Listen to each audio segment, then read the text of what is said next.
Vipi? Oya.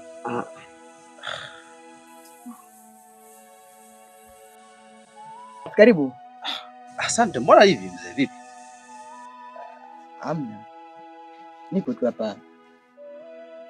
Mzee unalazimisha furaha. Huko sawa. Jua tangu juzi na kufuatilia ofisini. Ona huko sawa kabisa. Au mzee unawaza mapenzi? Sasa nikwambie kitu kimoja. Mapenzi na kazi ni kitu tofauti kabisa. Utakuja kupoteza kazi. Acha hiyo mambo. Hiyo mambo achana nayo kabisa. Kama ni mapenzi, achana nayo kabisa. Usichanganye na mambo ya kazi. Itakuharibia. Jabani. Kitu ambacho nazungumza ni kweli, lakini si unavyofikiria. Ni story ndefu sana. Unaweza kunisimulia? Kwa wakati huu hapana.